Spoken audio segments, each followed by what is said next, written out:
There you go. She's global. And looking damn good doing it. So there you go.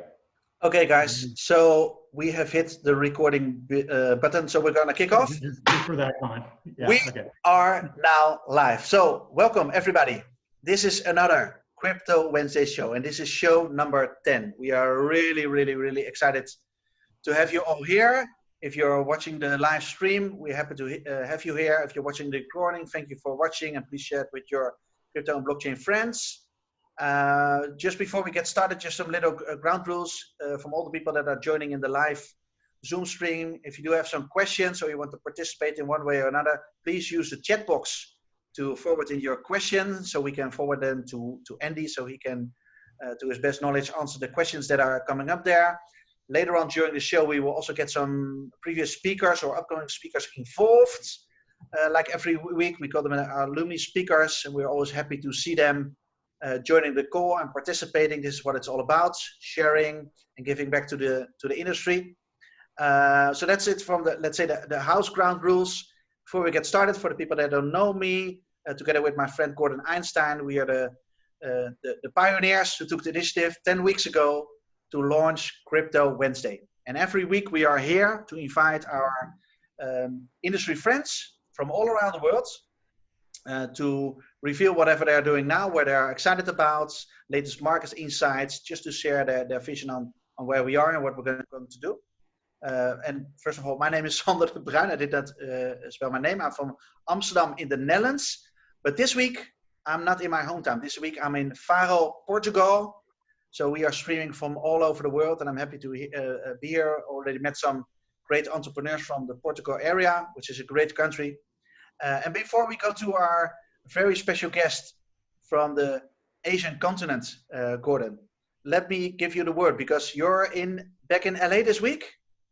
I'm back in LA this week. I had a great trip to Croatia last week. It's one of the few places you can actually get to from America, though you need a molecular genetic screening for COVID, but that's within 48 hours old, but made it, had a great time. That was my birthday trip.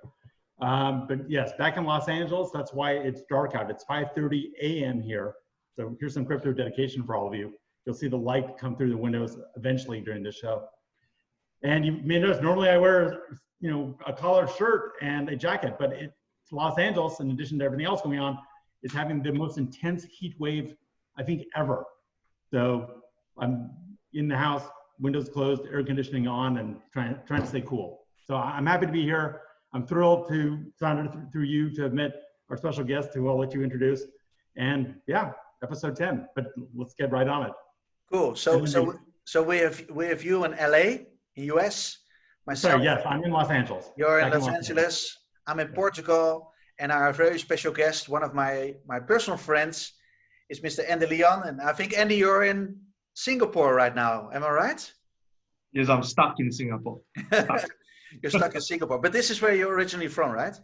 Yes. This is where I'm from, and happy to be here. Got to see some good friends as well during this sort of a lockdown period. So it's cool. Yeah, cool. So just to give the audience a little background, I met Andy a couple of years ago. I think it was one of the crypto and blockchain events. It was in Tokyo, Japan, if I'm right.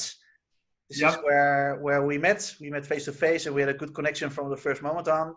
Since then, we are working back and forth. We got involved in a couple of projects together. So I consider you not only as a business friend, but also as a personal friend. And because we also want to emphasize not only on the European market with our guests and or the US market, but also the Asian market, which is a really important continent for the crypto and blockchain scene. I said to Gordon, let's get the best of the best people involved. And I'm happy to have you on the show, Andy, because I see you're a serial entrepreneur, you're an investor, you're an author. You wrote a bestseller book. So you're all over the place, and you're a well-known keynote speaker all over Asia and also outside of that. So we're happy to have you on the show and share your insights. And maybe you can give the audience a little background on what you did before you entered the crypto and blockchain scene, because you have a wide expertise. Sure. Thanks for the very kind words from my dear friend Sander. Yes, we met in Japan, and things got off very well since from a friendship and from the business perspective. So a bit about myself before blockchain. That was not too long ago, really not too long ago. So I started into the blockchain scene more active and doing a lot more since 2017. So before 2017, maybe let's go about a decade before 2017. I was very much into the business scene. So if you look at some of the profile that I have on LinkedIn, I was one of the earlier director in Singapore's oldest think tank called the Singapore Institute of International Affairs. There, I know a lot of good people, top guys, of course, top women, top companies that are in Singapore. They are our members, and we talk a lot about how the international affairs, the politics part of things is going to play in the businesses that we run, you know.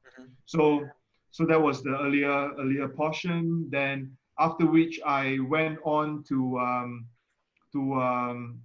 a few other things. So one of them is I went on to work for a investment company called Save Our Planet Investment.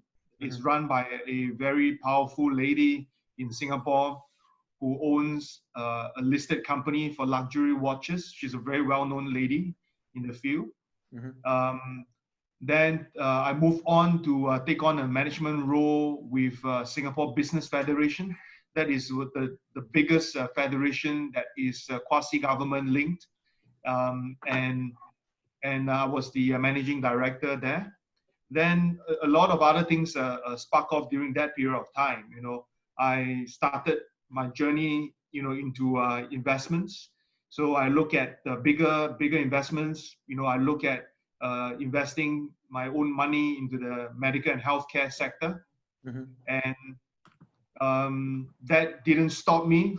Of course, it gave me good results, good connections, good profit, and from the accumulated wealth or returns that we got, we invested into a lot of many other things, you know, from media-related companies to trading companies, so forth and so on. So in 2017, I was still doing medical-related work and investments. Then what really happened was I was being invited to be part of a committee, you know, of a pharmaceutical company, where they talk about fake goods, you know, fake products, and so forth. So during that meeting, we have a lot of high-level talk, you know, from the ministry part of things to the very theoretical kind of professors, and then we have people like myself, which run businesses and so forth. The end result was, hey man, let's explore blockchain. You know, back then I don't really know what blockchain can really do, you know, in 2017, but I had earlier touches on cryptocurrency like Bitcoin and so forth. Then I started to jar everything together and go very much in depth and full time into this space, and I have not regretted since. You know, so this is a short introduction of what I have done before crypto or before blockchain.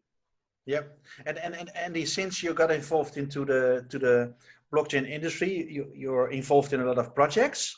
You invest in a lot of projects, but you also and this was pre-corona. You were also a well-known speaker at a lot of events where you shared your knowledge. Maybe you can share a little bit on how you spent your time before Corona hits the market, on sharing your knowledge into the industry.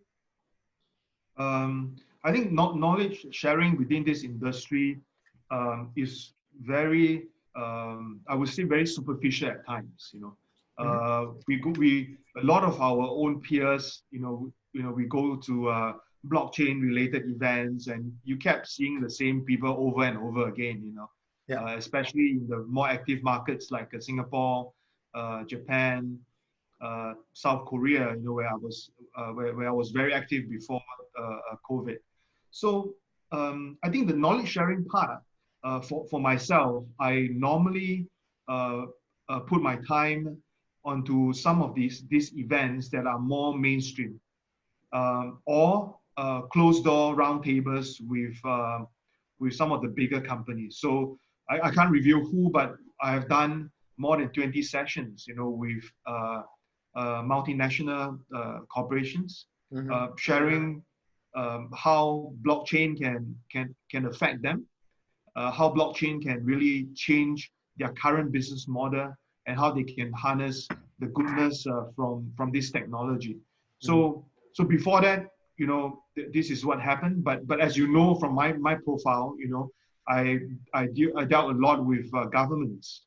So on and off on a weekly basis, I'm actually involved with many different phone calls from on a ministerial level, all the way to more like a business federation angle from different parts of the world, from not only in Asia but also in Europe, in US, and also in Middle East. So my coverage is quite good in that sense. We have helped to adopt different usage, case studies, pilot tests, pilot trials, and also actual implementation, within the government space, on how different blockchain can help them, how the different blockchain or even protocol can fit to what they want.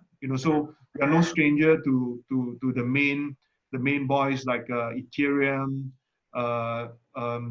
BNB, Binance Chain, all the way to EOS, where Sander knows that I love how the energy is, for EOS and so forth. So we do a fair bit, from a more commercialized aspect, to help companies and government to use this technology. So far, I think things have been very interesting, whether it's pre or the pre-COVID or the current COVID situation. But as we move along to a more web-based interaction, I then again realized that a lot more companies are open to learn more, since they can't go anywhere. Government has more time to look at how the regulations are going to work for them, so forth and so on. So that kind of sharing session becomes very private. And personally, I felt that the private sessions are the one that can benefit most, from the work that we are doing. Not those conferences, because conferences, a lot of which are all for pitching, a lot bullshit as well. The same old thing you keep repeating and so forth. So the private sessions are the one where stakeholders ask very, very detailed questions, sometimes silly, but they dare to ask it because we are in a private environment. Chatham House rules, and so forth and so on is very nice and conducive, for a lot of questions unanswered, and you can't really search those questions online. So I think the benefit during this COVID period has pushed the adoption of blockchain a lot faster, in my own opinion. And I see a lot more government-linked projects that is in the pipeline, from digital ID all the way to security-related projects. So I can't share much, but I do want to share that I think this COVID situation has helped, the growth of blockchain or the digital work a lot better. What do you think? Talking about COVID. Yeah, sure, Gordon, go ahead. So, and I like the direction it's going. It's something that strikes me as interesting, which is during last week's panel, and Luca, who's on in here, was actually in there. It was on Croatia, and there was a pretty lively debate, including the panelists and our alumni speakers, about whether working on blockchain, we should tear down the existing system and replace it, the system, or act as a bridge from that existing system to this kind of new world, or how to play it. And what's striking me about your bio and your background is almost from the start, it seems, or maybe directly from the start, you've taken a sort of regulatory, work with the authorities, mutually educate approach. And maybe it's a revolution in its own way, but it's a different kind of revolution. You're not a lawyer, I gather. You're a very in tune business person. What started you at the beginning taking the government involvement track, even before blockchain, back at the think tank? What's the germ of that? Well, since we are all very open people and so forth, I had a chat with Gordon and Sander separately as well. I told them, hey man, there's no agenda, just freestyle. We could talk about anything.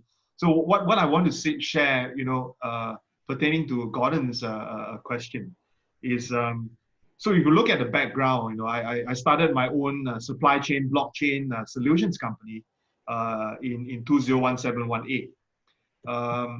We ended the not we, as in I ended my part in 2019, basically because I see that there are a lot of scams that are running in this field, and is totally unregulated, non-compliance like, for me, and being being a Singaporean who has the knowledge on how some of these compliance and governance work is like, and how important it is.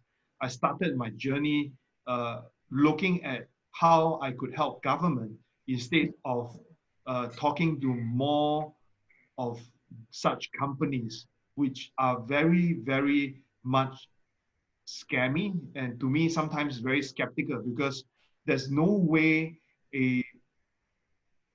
an empty shell is able to generate that kind of market cap out from nothing, right? So based on what we did previously with our supply chain company, is that we look at proper contracts, proper businesses, and it's a very straightforward model. Work done, get paid, clients pay in tokens, right?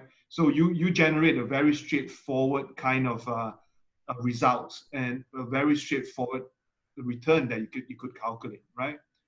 And I find that it's very straightforward. Of course, that's not the most enticing, most profitable way to run a blockchain company in 2017-18, where a lot of people got very good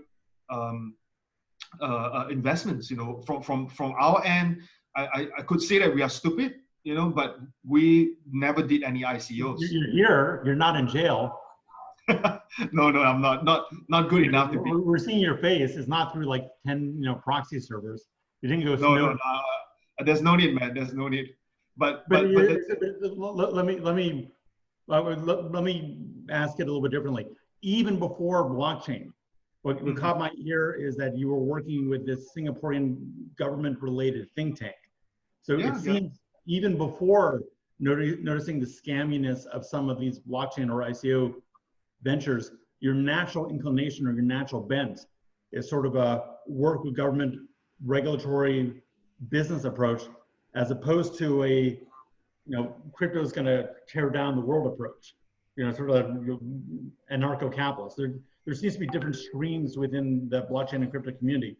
So I'm wondering, just on a personal level, even before blockchain, like I'm trying to go to your origin story, origin story. What was the germ or the source of your tendency to work with regulators and work with compliance? And just before you answer, we have Professor Wolf Kyle joining us. He's an alumni speaker. I think when we open up the mic, he's going to be first. And I think you guys share sort of a similar tendency here, but I want to tease it out a little bit. So go ahead, please.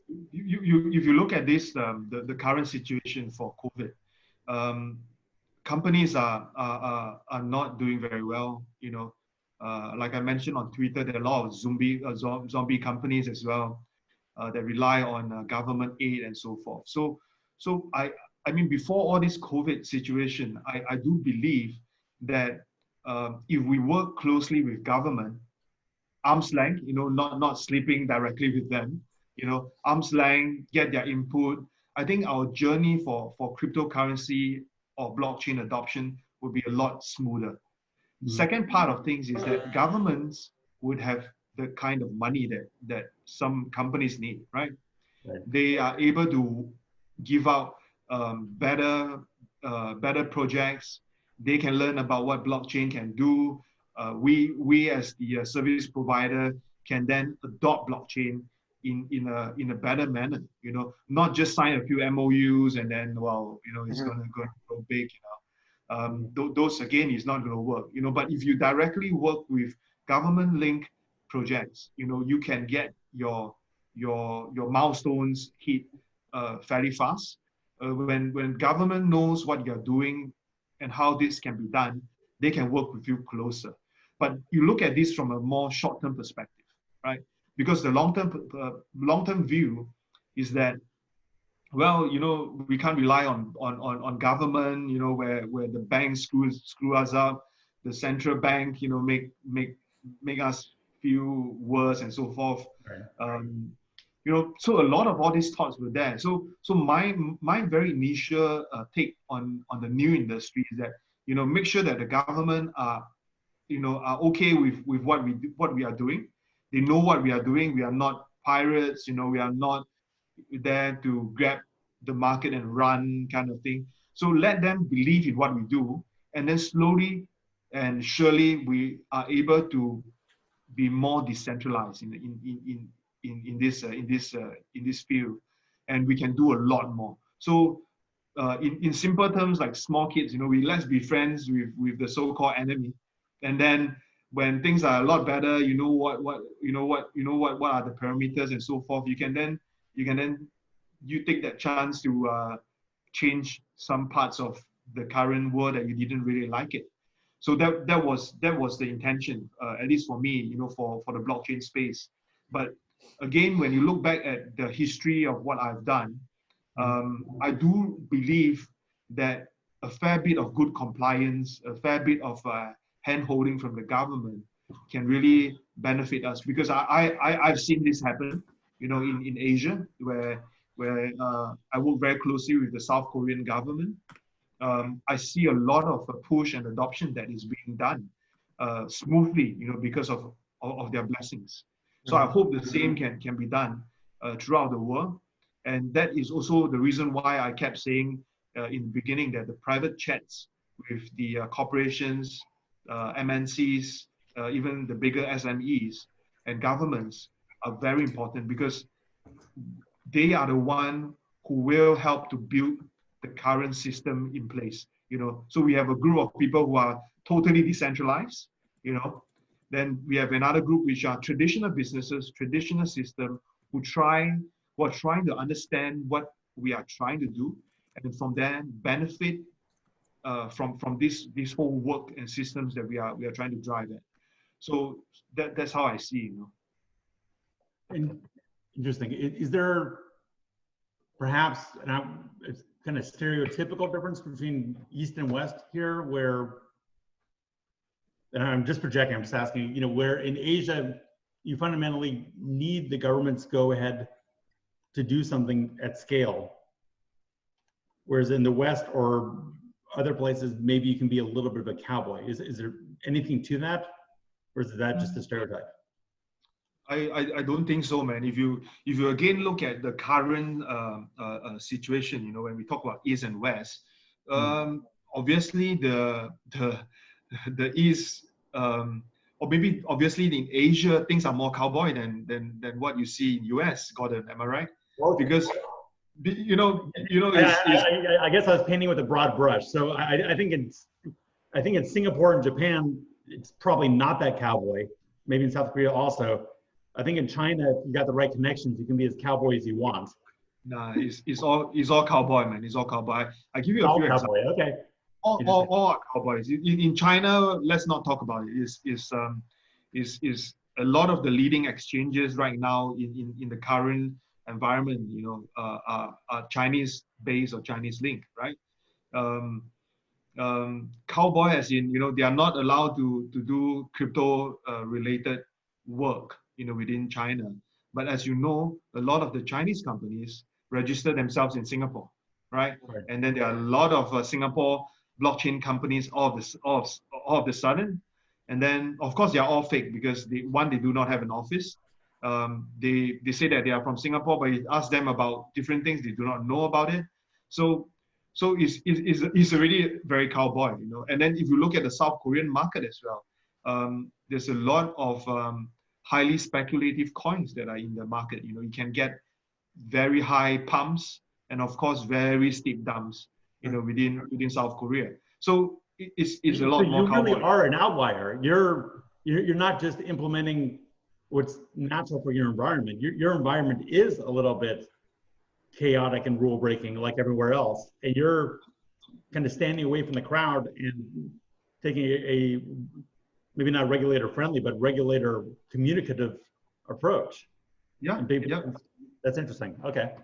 Yeah. Wow.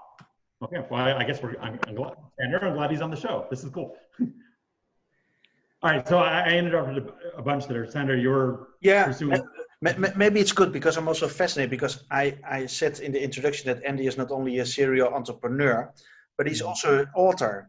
And Andy, I just want the audience maybe to give some insights on your book, because you wrote a bestseller book, which went all over the place.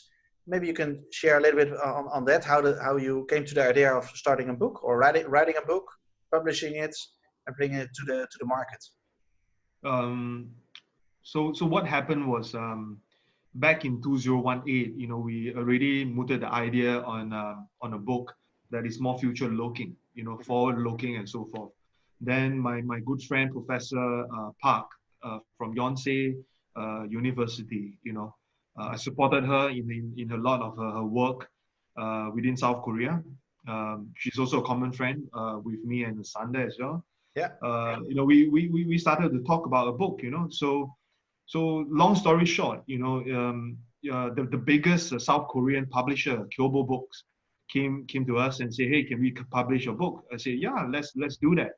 So that's how the book is given birth, and the content within the book is very much future looking. We are talking about blockchain revolution 2030, which is 10 years from now. What we see back then is how quickly this technology is adopted, and what are some of the pain points that they will solve, during this decade.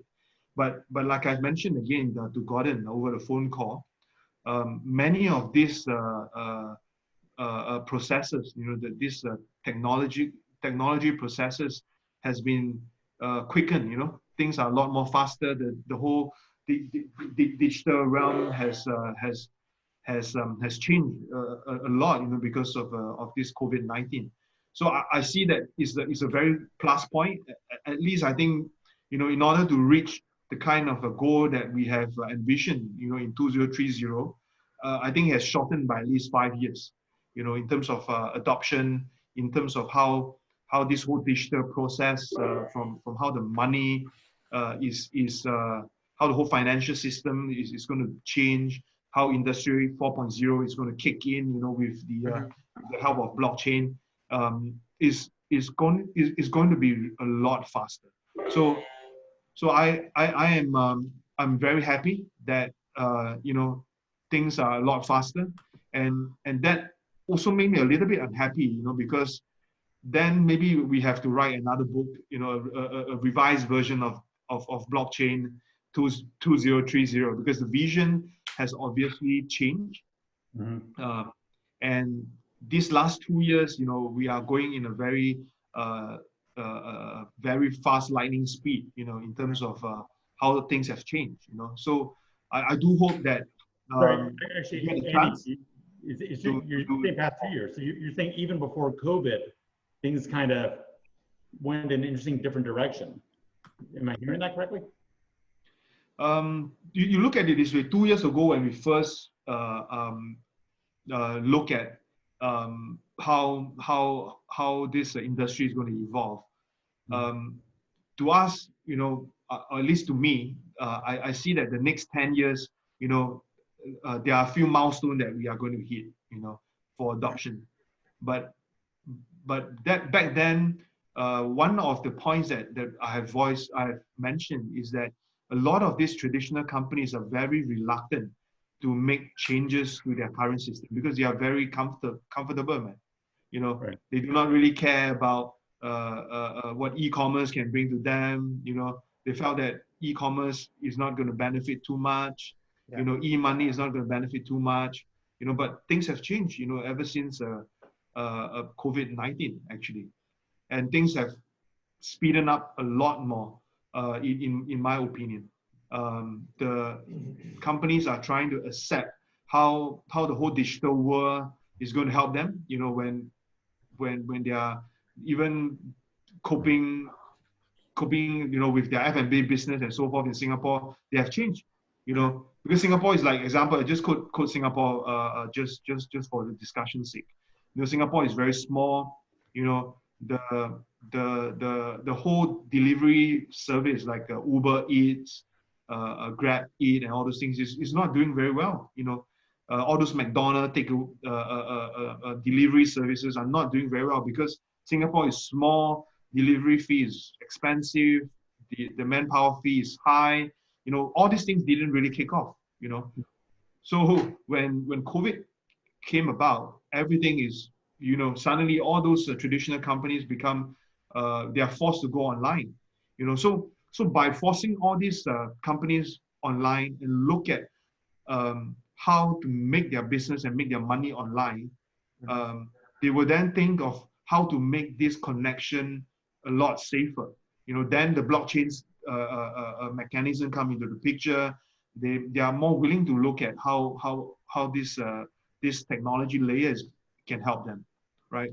So we create the trust level, we create the trust layer, and since then, in my earlier conversation again, companies are more open to listen to some of the things that we have to offer, and how we can make use of this technology onto their currency legacy systems. Like Gordon asked just now as well.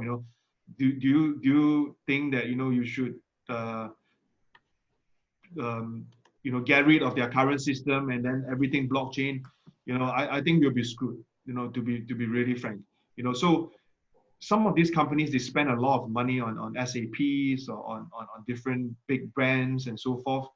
Some could be in millions of dollars. If you ask them to throw away that system and then use something that is not very much proven, they will be very worried. So again, if you look at some of the speeches that I've made in 2018, I always put in this aspect where they should work together. You could open up a layer, to make sure that blockchain can be in place, but not replacing the whole system.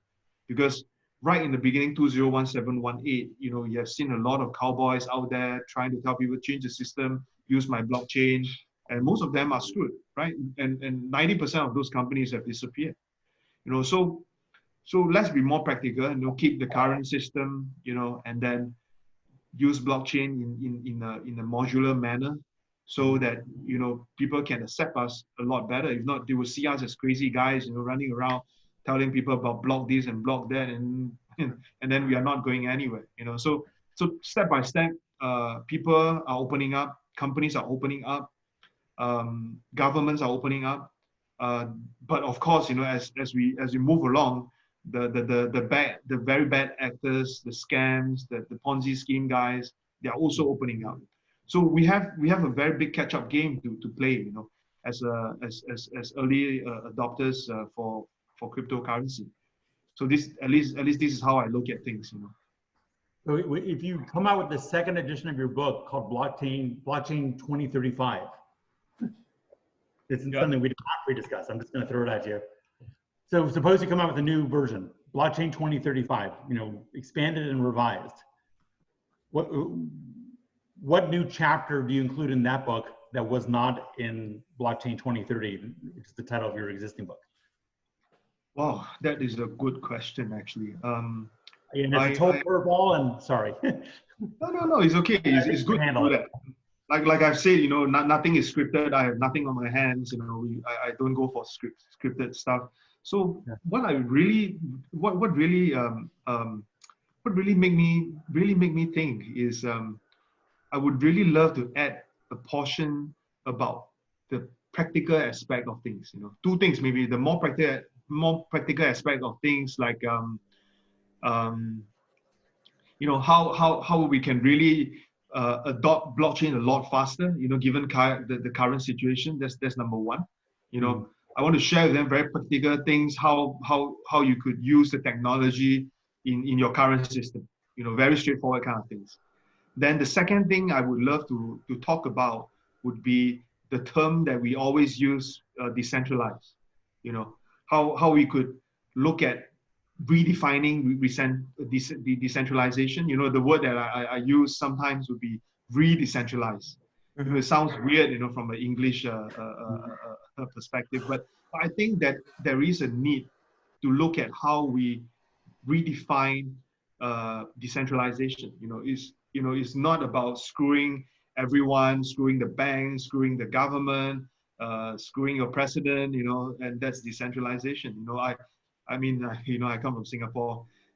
You know, a lot of things are somewhat pre-planned. You know, I don't want to say too much on politics stuff, but I just want to make sure that, you know, the word decentralized can offer a new meaning to all the people in the industry, and also to people who wants to get into the industry. Because, you know, some of my friends, you know, when they Google my profile on Google, they say decentralized. Hey, are you going to throw your government away?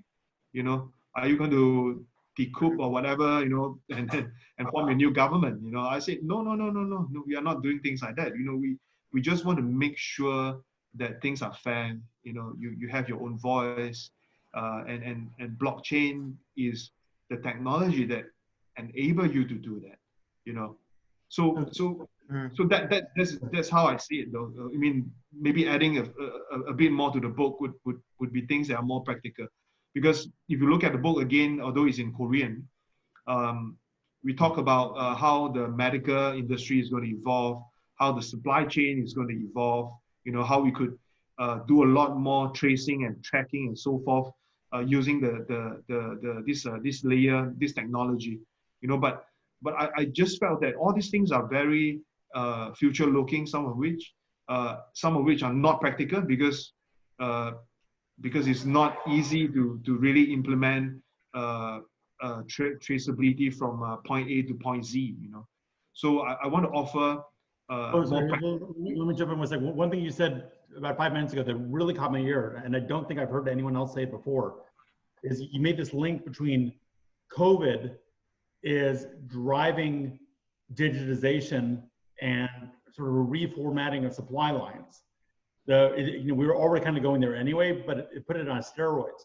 And because transactions are no longer face-to-face, because they're all remote, because they're all digital, they're all drone related, or they're all automated, provenance, tracking and tracing assumes just a massive importance beyond what it already had. Because when you can't verify something physically, you need something that's trustworthy. So the idea of embedding, so I love the idea that COVID is driving the need for verifiable provenance and blockchain solution. And absent COVID pushing this process, it would have happened, but not yet. I think that's Would be slower. Would be a lot slower. Right, it would have been a lot slower, but maybe also things that weren't practical when you wrote blockchain 2030, or were kind of forward thinking because of COVID.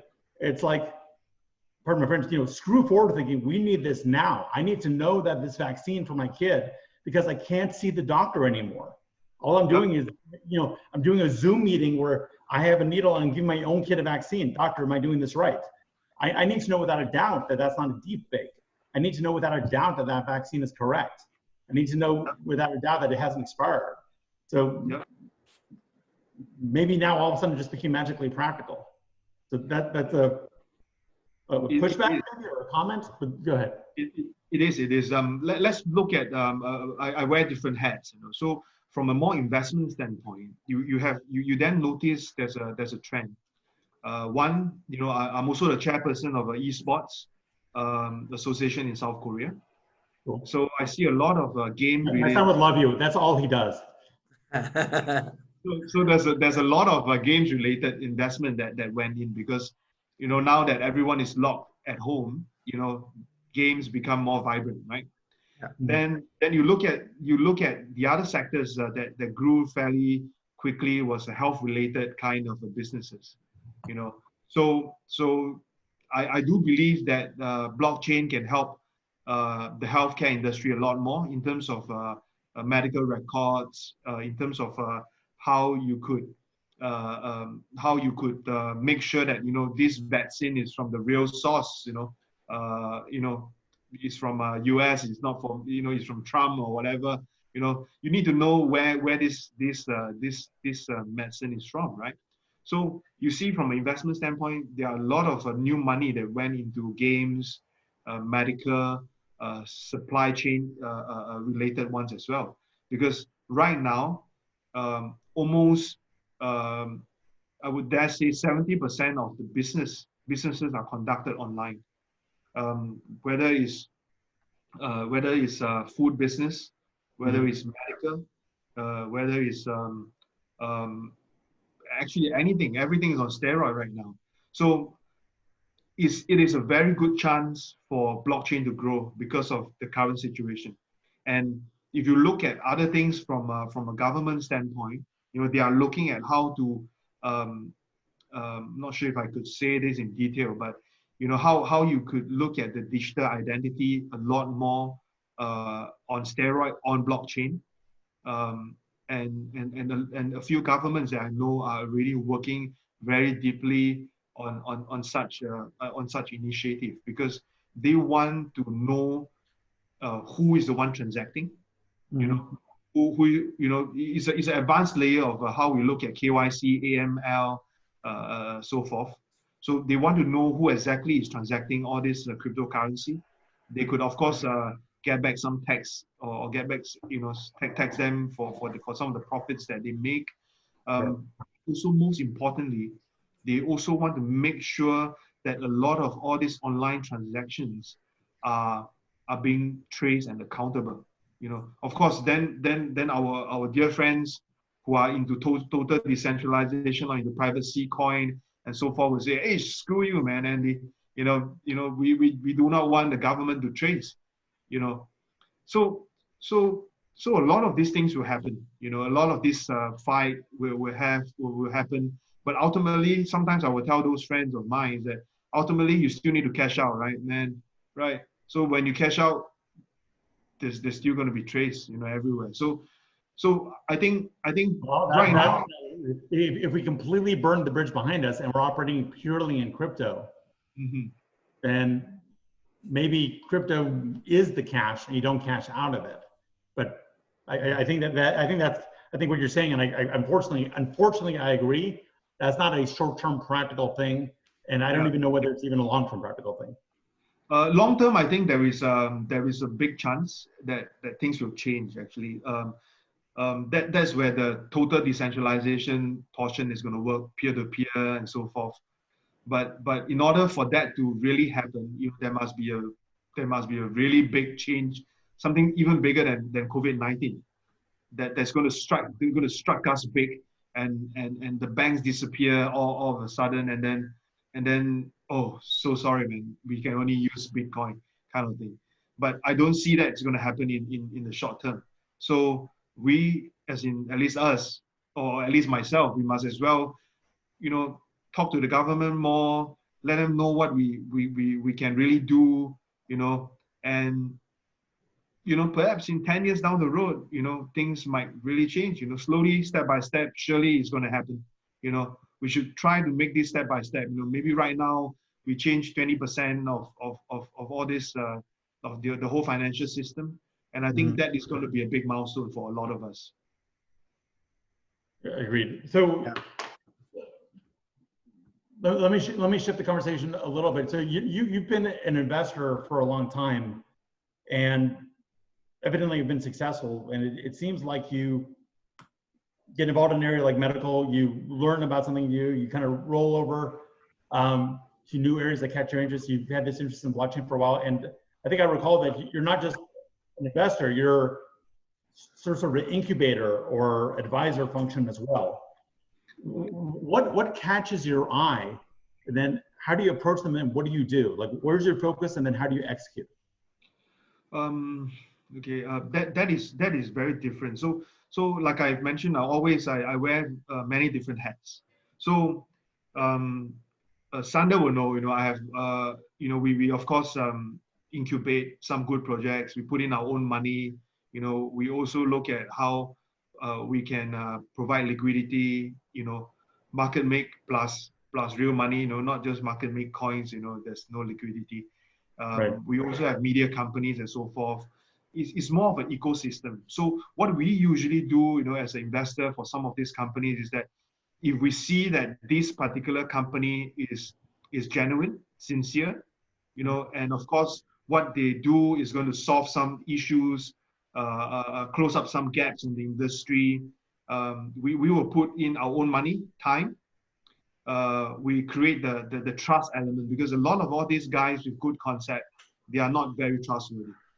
Just to be real honest, they have a good concept, but they're not trustworthy. You can't find them online. The things that they talk didn't make too much sense. But they are good at heart.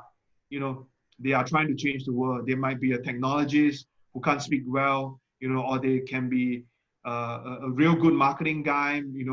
But didn't have much credibility. So what we do is that we invest in the project. We invest in the people. We create a good brand for them. And then we also do the community work, the retail investors, the professional investors. We bring them together, and then we make sure that the project is good.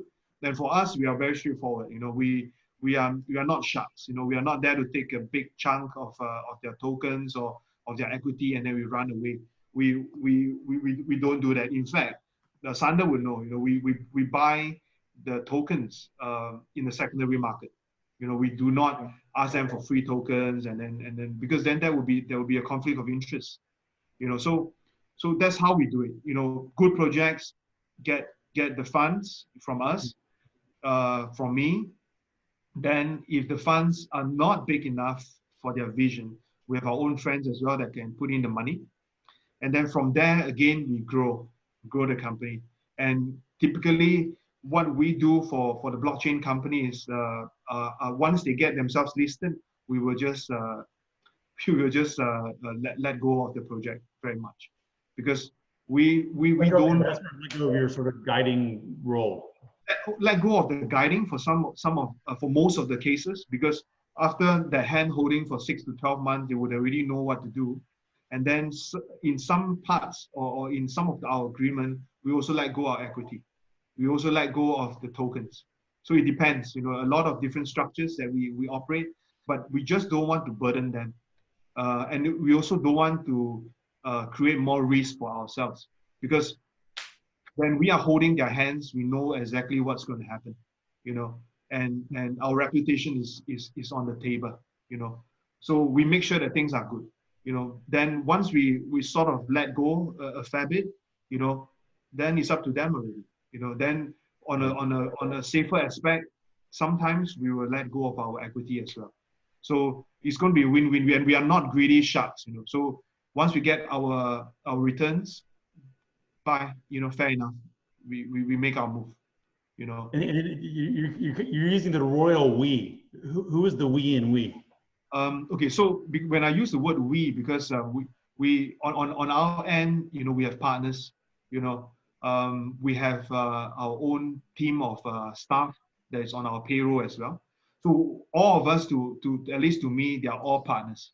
You know, I don't think, you know, those who know me in real life, you know, I don't see them as employees or workers or whatever. They are all partners because they are part of the ecosystem. You know, they contributed their expertise to make things work. You know, we as in me, you know, I could have contributed the money aspects of things and my experience aspects of things, drives the whole organization to where I want. But when we use the word we, is because I can't work alone, man. You know, we have to use people with different expertise, like yourself, like a lawyer. You know, we have to work with the lawyers. You know. Yeah, I didn't even ask for that plug, but you gave it to me. So, you know, you're welcome Yes, back on the show anytime. Thanks, man. So we really work with some of the top lawyers and so forth, but we work with them on different aspects. You know, from a law perspective, if there's a M&A involved or if there's a certain deal that's involved, we get the lawyers in. But for my own personal work with government, you know, some people ask me, and Gordon also rightfully pointed out, I'm not a lawyer. I'm not a trained government law person. Why am I doing this? When I said that, that was kind of a compliment. But then again, the question is, why did I do that? You know, it's because sometimes, you know, when you talk to lawyers, you know, they have their own agenda, you know, and of course the government has their own agenda as well. So to me, sometimes if I bring a lawyer into the picture, sometimes there's always some form of conflict, you know, because they see some things that we don't see from a commercial aspects, and then they also lawyers in particular, the professionals, they do not see, they see a lot of pitfalls as in, oh, you know, you can't do this because it's gray, you know, if you want to do this, you know, what you should do and so forth. You know, I was involved in an STO project, you know, where you need to get a capital market license, a RMO license, a registered market operator license, so forth and so on. But when you have the lawyer in place, you would then realize that, hey, a lot of these things can't be done, man. You know, because it's securities. But to us, it's more straightforward because if we do this on the chain, hey, who's going to fault us, right? So sometimes, you know, you have to find really good lawyers who knows what we are talking about and how you can value add. And at the same time, you know, we need them to make sure that we are on the right track and not going against the law. So again, this kind of lawyer, hard to find, but I have encountered a few, you know, in these past few years. You know, hopefully Gordon is one of them. I've not talked to him about that in detail. Well, Actually, you know what? Now I have to comment. So I don't know if I brought this up last time. I had actually stopped practicing law because I found it a little bit boring and started a cloud computing company. And then in 2014, I discovered Bitcoin, thanks to Pavel Kravchenko, who's been on our show. And its draw was so powerful. I didn't understand the first time I was exposed, but once I did understand it, its draw was so powerful that I did the unthinkable. And after having escaped from law, went back to law because I needed to work in this area. And it wasn't, of course I saw a commercial opportunity, but it was because law suddenly became fascinating. It's weird how something that had been boring magically became fascinating. And like it became fun to read agreements. Wolf and I, and actually Mark, have been working on an endless number of agreements on a project that we're all involved in. I can't say it's quite fun because, you know, but it's like, not bad. It's interesting. I think to be a company and to be a lawyer in this area, especially to be a lawyer, means you have to be comfortable taking on, you need to be comfortable taking on calculated strategic risk. So you don't do something, you don't not do something because there's a risk involved. Okay, there's risk involved in everything in life. There's risk involved in staying home. There's risk involved in going outside. You just need to correctly appraise the level of risk versus the reward.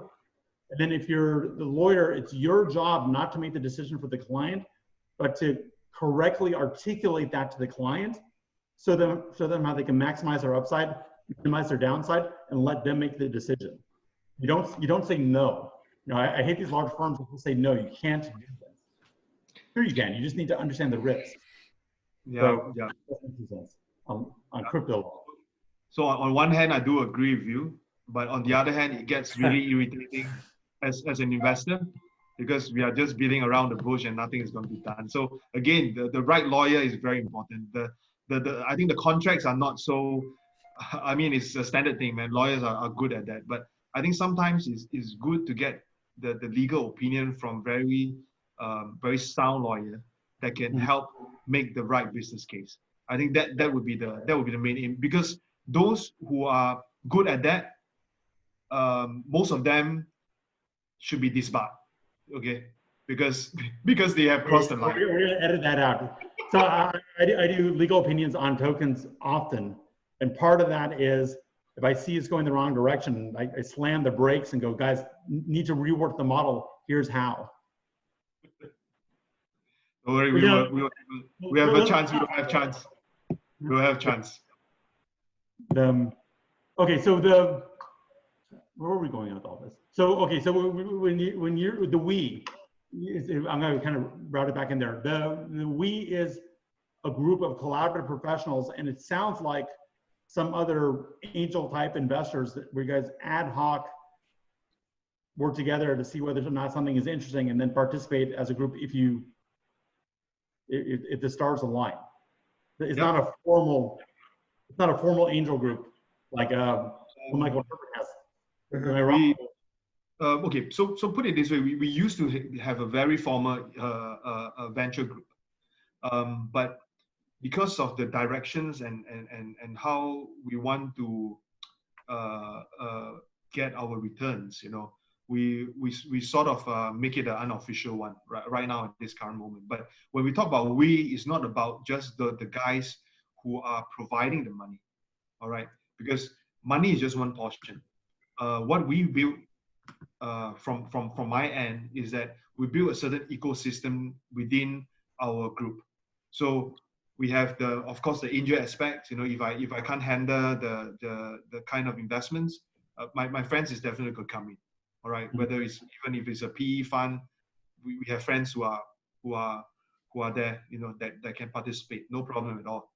But when we say we, you know, we look at a few other things. One, you know, we look at building the right trust, building the right kind of PR work, marketing work, the right kind of business connection when we talk about we, all right? And then again, when we talk about we, you know, we talk about the community building aspects of things, how you're going to, in the rightful manner, you know, round up all these different retail investors, professional investors into the pool. That's more of a investment relations kind of work. You know, again, it's a separate company. And then again, another we that we talk about is that once everything is all aligned, where are we going to do the kind of market making kind of work that is, you know, that is very much needed, you know, because a lot of guys in the industry, when we talk about market making, you know, well, they will just say, okay, I'll just watch the trades and all those things, but it's not going to work, you know. It's not going to work overnight. You can be a top 10 or top 20 coin if you really want to, you know, work your ass off just to get all this watch trades and so forth done properly, right? But those are not very useful. So as an early stage angel investor kind of mentality that we have is that we provide the liquidity as well, you know. So then we will have a group of guys who look at the liquidity aspects and also the market make aspect, because a lot of these companies right now, you know, jokes aside and so forth, they tell themselves that they are a fund, F-U-N-D, but to me they are just fund, F-U-N, because one, they are a crypto fund that has no money. Two, if they are a fund, you know, and they can't generate that kind of money, then they are not a fund, because this is a very volatile kind of a situation.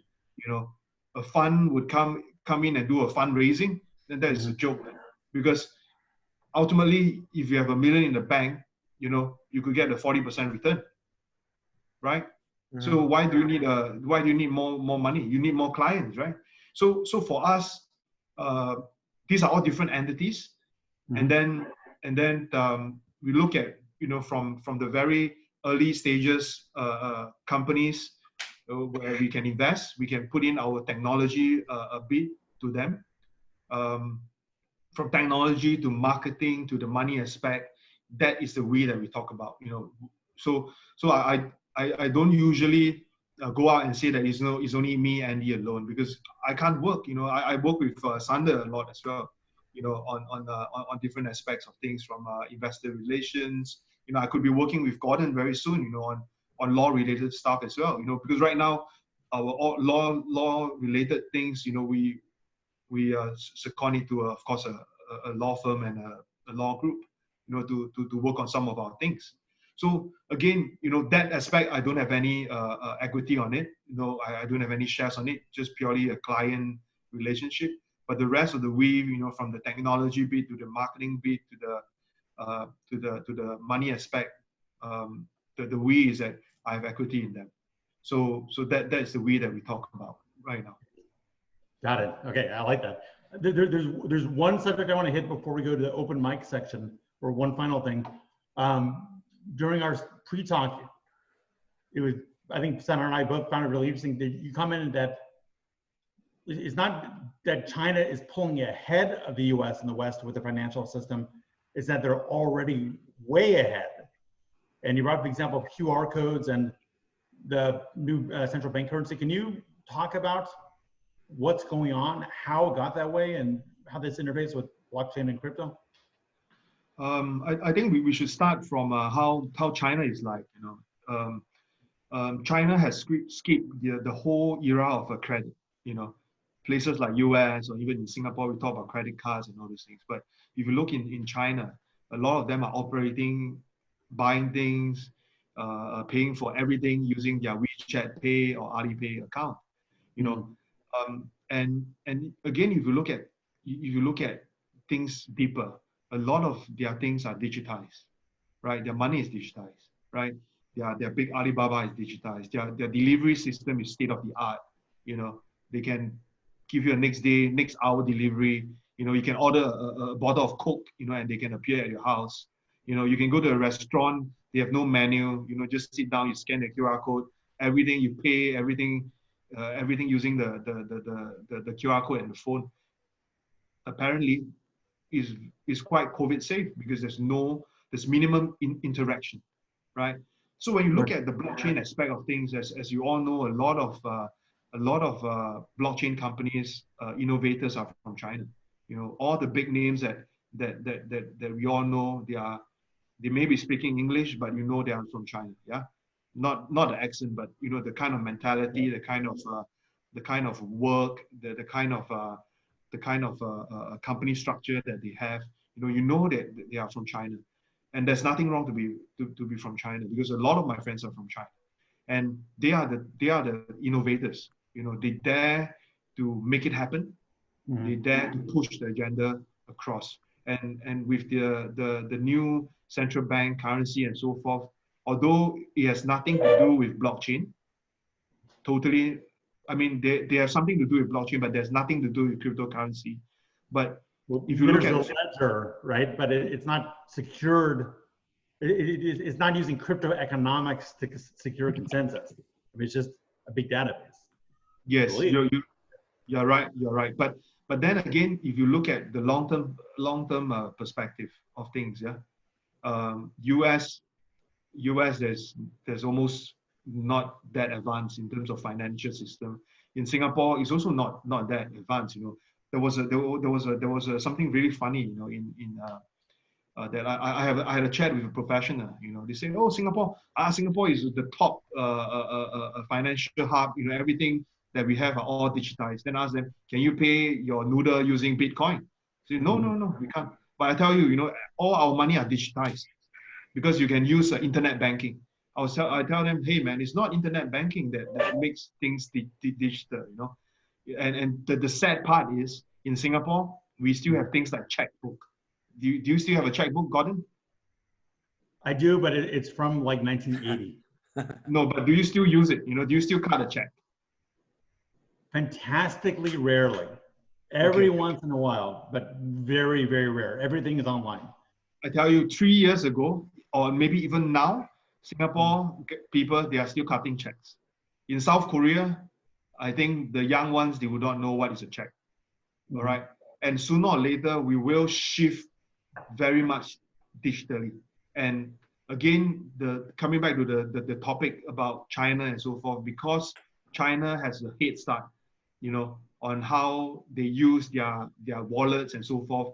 In the event they shift into a crypto mode, it's almost immediate.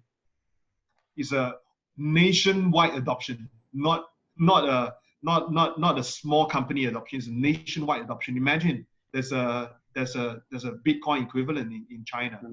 They can just convert it anytime they want. I mean, really, the UI and the network is already there. We're kind of talking about swapping in a infrastructure component that the users don't even necessarily see. Yeah. I mean, they all have WeChat. They all have Alipay. So yeah, interesting. very interesting. And then in Union Pay, I guess the big three are WeChat, Ali, and Union. Is that right? Union Pay, like I mentioned the other day, Union Pay is like a payment gateway. They're like a Visa, Master, or Amex, but they are Union Pay. So it's a very big payment gateway provider from China, and all these things are part of the infrastructure. Anytime they want to shift into a full digital mode or a full crypto mode, they are all ready. Already, because in Singapore, we still talk about paying using credit card. But put it this way, in China, there's just all wallets. Everything is through your phone. So they definitely has a higher, faster head start than a lot of us. And there's also, I guess, we talked about this, a little bit of a psychological difference. At least in the US, almost all purchases are done on credit. And then you pay what you owe plus interest, if any, at the end of the month. Whereas I gather the wallet function on these apps is essentially a debit card. So you're spending what you have. And if you don't have the money in your wallet, there's nothing to spend. It's a little bit of a psychological difference also. Yeah, it's very different. You spend what you have. And then the cool part about them is that if you look at the WeChat app, in China, you can buy ETF, you can get interest, when you put it in a certain investment link wallet. It's very much like crypto, man. It's just like you have the same app, you have a staking function, all right? And then you can have an investment function where you can buy some ETF based on crypto, or you can buy some gold link crypto products and so forth. So my cat's into this topic, by the way. No problem. I guess your cat likes me, though. So the kind of adoption would be superly fast, and again I want to emphasize this. From a government standpoint, they are already looking at how crypto can be combined with their current financial systems, because they want to capture the crypto market. And when I say they, I'm not talking about just one or two. There are more than a handful of government who believe in that, have not adopted, but they are planning to do it. So in my humble opinion— I'm sorry, to be clear, they're blockchain or crypto? They're looking at cryptocurrency adoption? When we talk about blockchain adoption, all right, in fact, all governments are open. It's just a matter of how am I going to do it. Right. I'm referring to crypto adoption. All right. I'm referring to crypto adoption. Definitely, I have no talks with U.S. government on within my radar, but some of the smaller countries or some of the more advanced countries, they are thinking of adopting blockchain, and then how to adopt crypto in their space as well. So this would be a very big a game changer. And this spins off and goes back to what I was always saying, on Twitter, and also to some of my own friends, is that those bigger crypto companies must start to look at their governance and compliance matter, and they should do it ASAP. And again, coming back to the point 15 minutes ago that I said, they should look for independent professionals to look at how they can quickly adopt this, not just going to professional lawyers and so forth, because again, the kind of output that they will get from professionals only is very different from the more practical approach that some of us are sharing, you know, in the space. So there must be a very good balance. So bigger blockchain or crypto companies must start to look at this, because in order for them to grow, apart from the B2B businesses that they are already pushing, you know, like XRP and so forth, you know, they push a lot of cross-border remittance and payment and so forth. They should also look at how they can help from a government or a G2G kind of a project, or G2G kind of a relationship, because government relations will then become a very crucial thing for these blockchain companies to grow. The smaller ones, they can wait, all right? The very small ones, they can close it down because there's no value, all right? And of course, the Ponzi ones, they can just definitely close down ASAP, right? Before anyone gets hurt. But the bigger ones and the bigger medium ones, they have to look at compliance. They have to look at government relations, because that will be one of the key things that is going to excel them from where they are. You know, again, I mentioned this in I have nothing against professionals, all right? But, you know, I also put this on Twitter that, you know, I'm not here holding the lawyer flag. I know, man. So the other professional I'm going to touch on are the bankers, you know. Yeah. So I would love to say that the bankers are very elitist and so forth. You know, they have a very good mindset, very good knowledge of the financial system and so forth. But my take is, at this current state, you know, we should try to avoid bringing too many of them into the space, you know, because once they get into the space, then it will turn back to the old traditional system, right? No matter what they tell you, in the conversation, you know that they are in the blood, the old traditional guys, the old traditional finance people. So I'm not saying that they are bad, but it's not very good for the crypto scene. Again, looking at general people, you know, like ourselves and so forth, it's also good to bring in some higher caliber people into the industry, you know, not just all, you know, sometimes, you know, in some of our private conversation, you know, we say that, oh, you know, why are they hiring these very skimpy dress ladies, you know, in the company, you know, and some of the things they say didn't make sense. I mean, there are some ladies in the chat right now, you know, so, but I'm not talking about them, but, you know, some are really crazy, you know, some of the things they say and so forth. It provides a very bad perception that, you know, all these blockchain guys they do not know what they're talking about. You know, once they talk to us, they talk about TPS. I mean, what the hell is TPS? You get what I mean? So we just got to be more practical, more natural, you know, getting the higher caliber people in to talk about the real work, you know, not just the fluff. So that would be a very big game changer in the shorter term, you know. So let's see. Let's see. I love it. Sandra, if it's okay with you, I think we'll go to the open mic section. Yeah, because there are already a lot of good questions. I saw that Marco was already putting in some questions, and we also have Professor Wolf Kaal here. So maybe it's good to start off with him first. So Professor, if you can unmute yourself and maybe put in your camera. Professor goes first. Hi, Prof. Good morning. Hi, Wolf. Long time no talk. Hello, Gordon. Nice to see you again. Nice to see you, Sandra. Andy, great pleasure meeting you. You touched on a lot of things, and I commend you on all you do. I really appreciate the way you're framing the need for professionalizing the crypto space. I've been suffering under this for 7 years now. So it's a little nuts in many ways. But let's talk a little bit about innovation.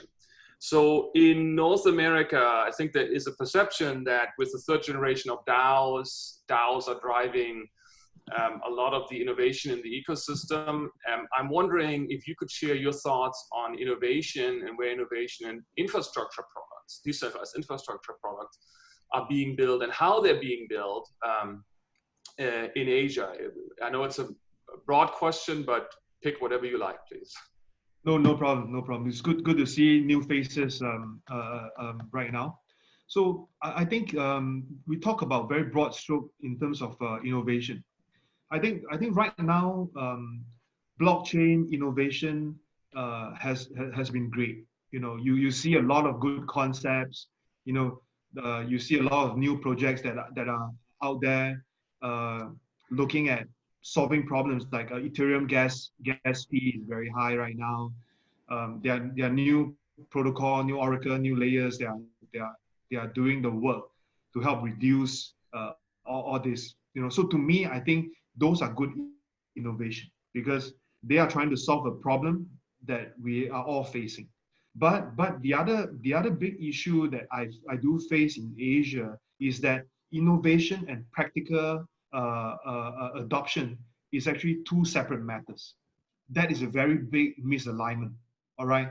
Whenever we talk about innovation, you need to have the other end where people is going to use it. You know, if nobody is going to adopt this and you kept talking about innovation, that is never going to work. So coming back to the point where from a government standpoint, again, we talk a fair bit about Industrial 4.0 and how blockchain is going to be part of it and play a bigger role to help the different machines and machine, you know, they talk to each other and speeding up the whole production and innovation cycle.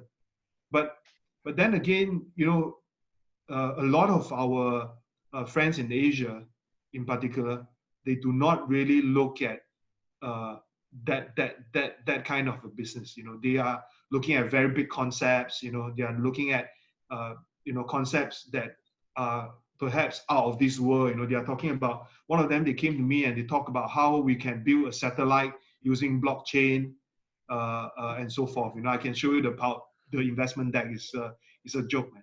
But again, you know, those are innovation. But you know, maybe that's 6G or something. I don't know how that works, you know, but I can again share the profile. Those are big innovation, you know, but if they focus on that kind of innovation into smaller things like what I talked about, you know, machine kind of trust, you know, they can build a very good portfolio and good money. So again, I always say this, the practical versus innovation in Asia, especially, it has to be well balanced. If it's not balanced, again, people look at us as a joke. Hey, blockchain guys are a joke, man, you know, that kind of thing. You know, we sometimes you do hear that because there are too many fluff in the market. Do you think that, and this is something that we've been thinking about for a while, do you think that the collective wisdom of leading investors in the space can help propel innovation forward?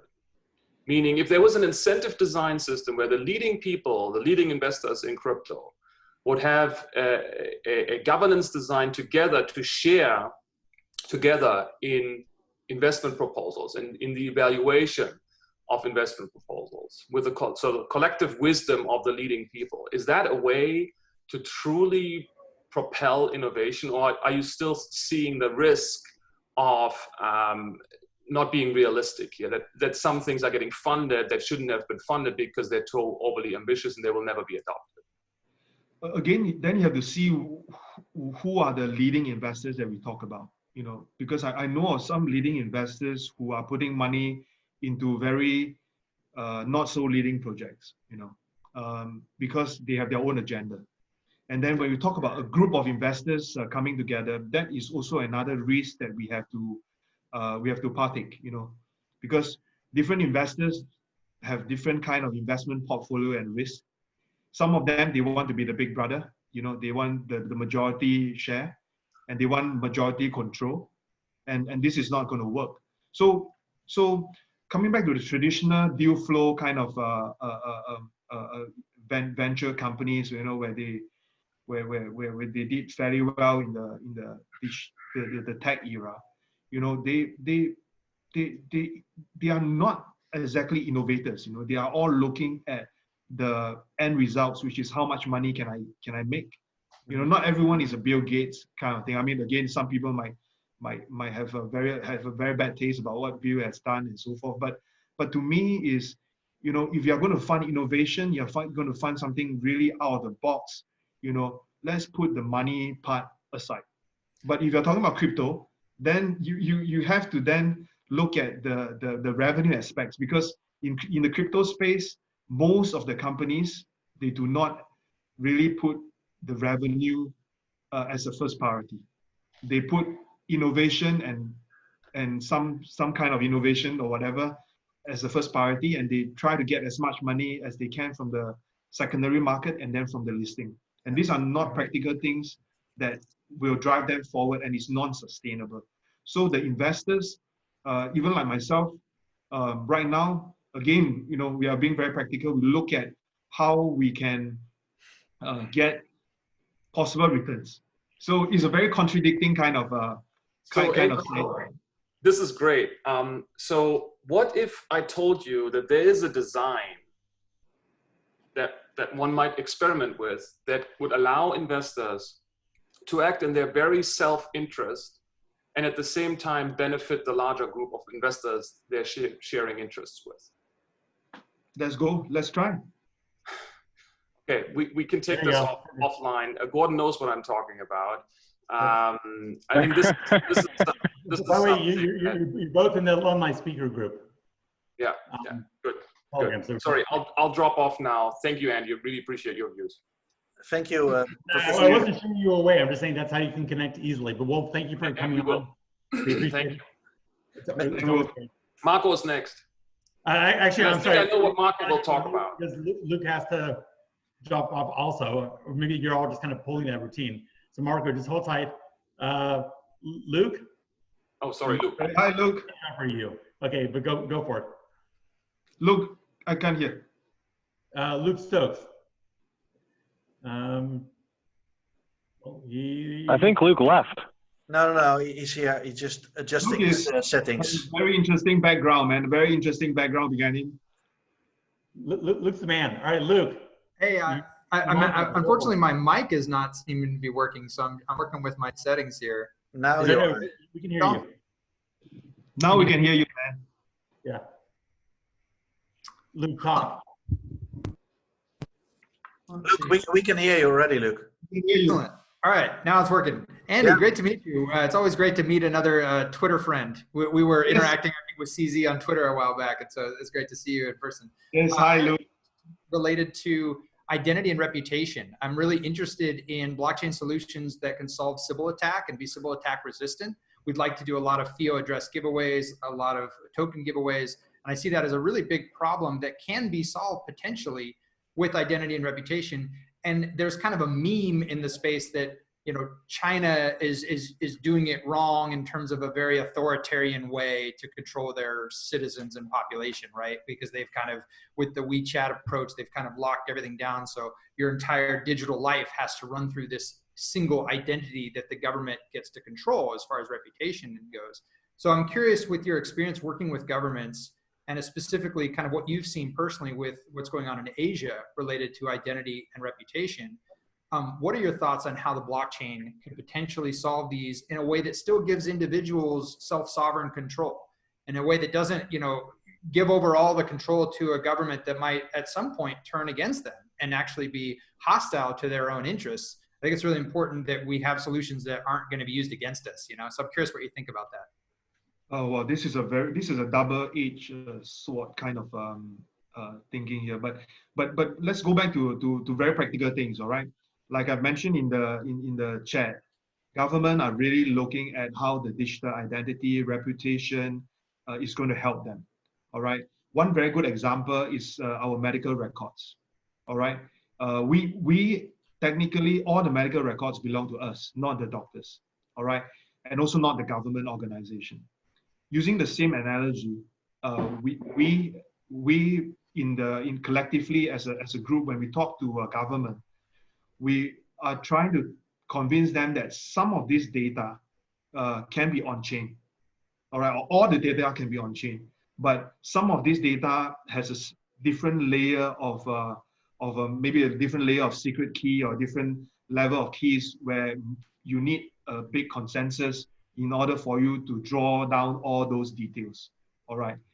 So some government actually do agree with us, because if things are centralized, there are also tendency where their own government staff or their own ministry people misuse those data. So making this a very short reply in some ways, governments are very pro this concept. You know, they have the data, but actually they cannot have the full access of the data. And that is also something that people like us, you know, look, we believe that this kind of decentralization is going to help us grow. At the same time, a lot of this information are kept in a treasure box or in a certain manner where the government cannot go against us. So these are things that governments are already looking at. And again, I've mentioned about digital IDs and so forth. You know, a lot of all these KYC processes or AML processes that exchanges are adopting, they are all very loose in some manner. All right. We have friends who are working on a different KYC model and so forth that is slightly better than what we see in the exchanges right now, but it is still not good enough. So whatever data that we are trying to do, you know, with the government or some government linked projects, the government got to buy in to what we believe in. You know, in that kind of situation, I think our industry will grow a lot faster. And the KYC AML would then be very much like what you talk about in terms of the WeChat, how the Chinese government are coping with all this data, you know, very effectively, you know, but we minus away the fact that they can just use the data to kill us anytime or prosecute us anytime. So Chinese kind of a style is good because they dictate what they want. Everyone fall within this sandbox. They confirm that this is the way to go, and then they just go ahead with it. But right now, we have a chance to change in other governments, other Asian governments.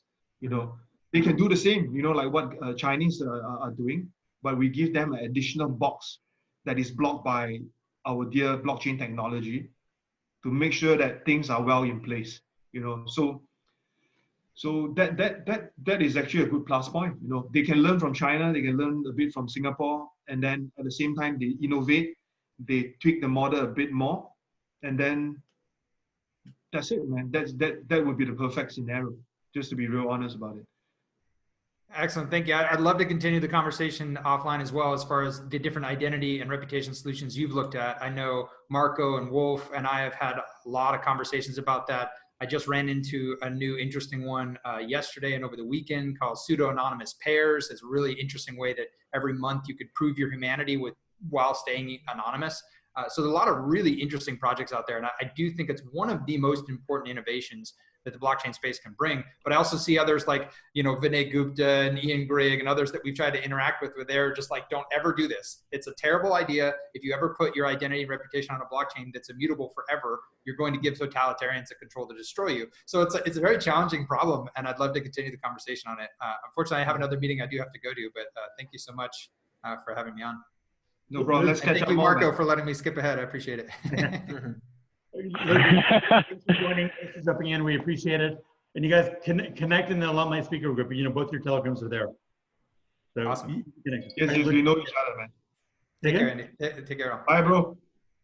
All right, Marco. I appreciate your courtesy there, but now I'm handing you the microphone. Go for it. Hi, Marco.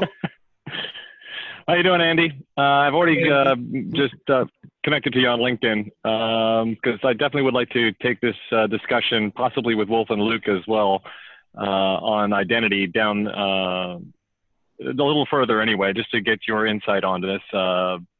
Everything you've said about identity from the positive side, I fully agree with.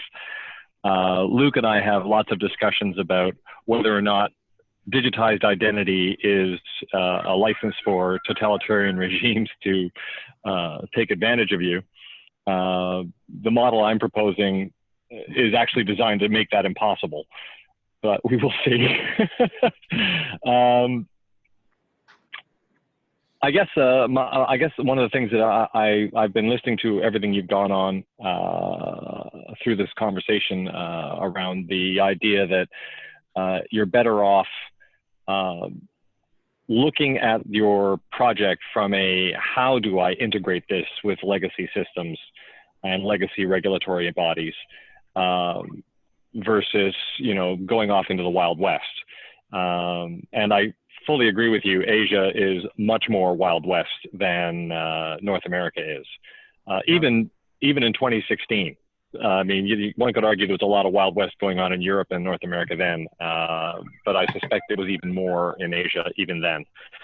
I mean, one would obviously point out the fact that Mount Gox was not in North America, nor was it in Europe. The cautionary tale that it is. I guess I go back to one of these Buckminster Fuller quotes, where you don't change the world by incremental improvements. You change the world by building something new that everyone likes better. What is your perspective on that, especially given your experience both in the regulatory side and in the innovation side? Well, that is a tough one though. As an innovator, I would love to have something that is brand new. It's going to change the whole market fairly well. Adoption, well-liked kind of a platform. Where you're going to change the world. But then again, in a very practical, pragmatic kind of approach, at this current situation, is that we should really take a step back and look at how we can help this crypto industry or help this blockchain industry grow. So anything that is too wild, too out of the box, too innovative, or very manipulative, the mainstream people will not be able to accept what we are doing. And when this thing happen, they will give us a very bad reputation, and in which I have really seen that happening in 2017 until today. The industry, in terms of the reputation, is not the best. So I would love to be the yes man right now. Come out with something or a platform or a project that is more well-liked, acceptable to the mainstream companies. Then we work on a stage 2 or stage 3 where we can change the world with it. Because I spoke to Gordon as well, earlier on, in terms of the financial system. I do believe personally that there will be a situation where a lot of our transactions globally to be all crypto-centric. But in order for us to make that happen, there must be a very, very big catastrophic kind of situation, bigger than COVID-19, that is going to change the whole system. But we cannot afford to have that bad thing happen again, anytime soon. So coming back again to the very practical or can't aspect, we? Wow, man. Or we may not have a choice. No, let's not go there, man. So, but again, very practical things is that I think crypto will be a very well-liked product, very well-liked instrument in the later future.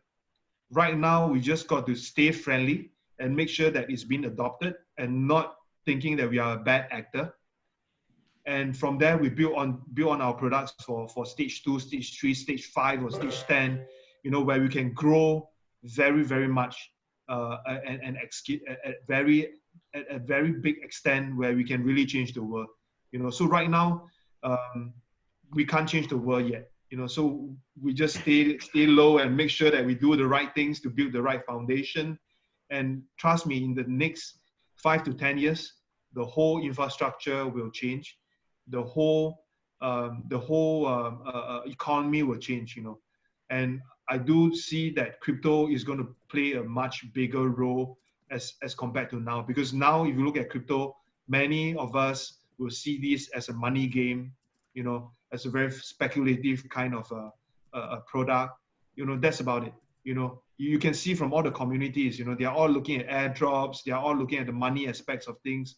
They're not so much into the technology part, you know.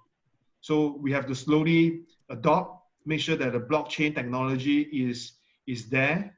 People can accept it. They know that cryptocurrency is not just a speculation tool. And then a lot of innovations will come together with it. And it will be integrated in our daily lives. And again, that's also part of the content that I've written for the book titled Blockchain Revolution 2030. Yeah. I like it. Gordon, can I get one more in? Yeah, go ahead. Yeah, only because you were cool about letting Luke line jump. So I'm going to delaying Croatia for you, my friend. Go ahead.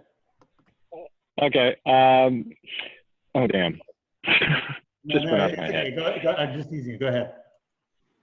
It was around the governance. That's it. As Wolf brought up, and Luke sort of one of the side parts of governance is authenticatable identity or accountable identity. Whether or not it's actually disclosing true identity doesn't really matter as long as you're accountable.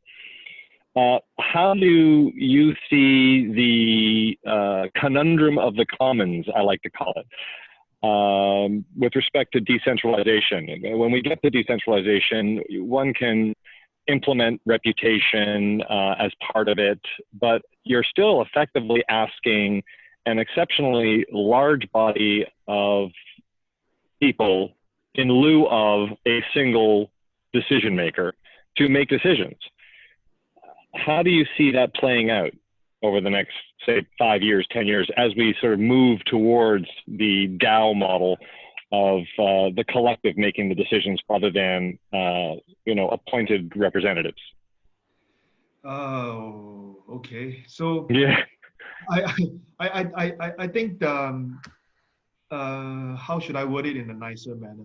You look at it this way, you know, whatever the mechanism is, you know, in terms of the decision making, whether it's consensus, whether it's decentralized, whether it's DAO and so forth. I think the main issue is this: do you really believe in the consensus? Do you really believe that 100 people is really very objective, non-biased? You know, so that is another part of. Sorry, I guess the question is: are they objective and unbiased in the aggregate? Like when you crowdsource their points of view, is what you end up with objective and unbiased? I think that's the question. A lot of these are all influence decision. All right. A lot of, I don't talk about products, we don't talk about names right here, right now, right? But a lot of all this chain, a lot of all this product, they have sort of this mechanism that they are working on that seems to be fair. But in my humble opinion, they're all bullshit. Because all this decision. Chatham House rules.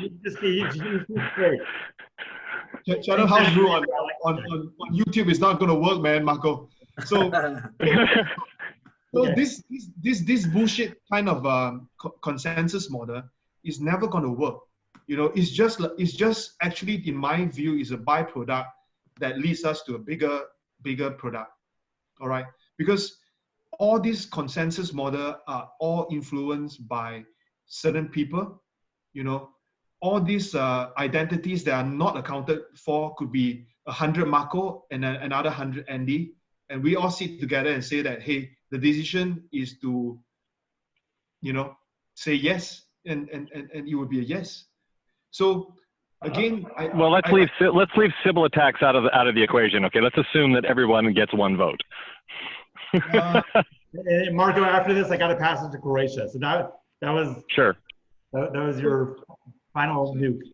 Go for it, Andy. I think it's a byproduct to something even bigger. You know, right now, what we see, whether it's 1 vote, 2 votes, and so forth, to make this decision, I think is still not a very fair it's still not a very fair thing. You just put it this way: whether or not we are decentralized or not decentralized, or Bitcoin is decentralized or not decentralized, there's also a very big possibility that there are whales or big players right now that are trying to accumulate as many Bitcoin as they can, you know, and then that will not be a very decentralized coin anymore, you know. So, you know, it's not how this, you know, in the long term, you know, all these things will be reduced and it will be modified.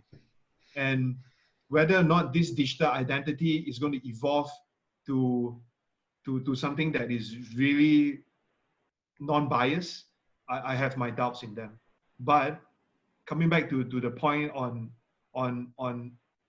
how this is going to pan out in the short term, I think this is a very good concept that is going to make a hell of a lot of difference for our future. You know, I also don't want to say too much because, you know, by condemning some of this consensus model, is also condemning my work very much. So let's leave this as a closed door conversation later on, man, Marco. This is the show of radical. Thank you very much, Andy. We have a lawyer in house, you know. We have a lawyer. He's going to pen down everything. Give me a subpoena. Just kidding. Yeah. I guess I'm officially legal counsel. Luca and Eddie, can you, Team Croatia, and thank you, Marco. Luca and Eddie, are you able to unmute yourself? Because my cat's making large noises in the background here. Luca, Eddie? Okay. Yeah. 10 seconds. They are now co-hosts, so they should be able to. They should. Eddie was having an issue with his, my cat's just like attacking me. You know, I'm gonna change the order for a second. Bellen, if you don't mind. So Bellen and I just connected on LinkedIn because I saw her in the group. She's got a really interesting bio. I guess privacy and data attorney from the EU. So Bellen, I know I'm putting you a little bit on the spot, but hello. We appreciate your interest. If you'd like to join for a moment and say hi to Andy and throw a question at him, you're welcome to.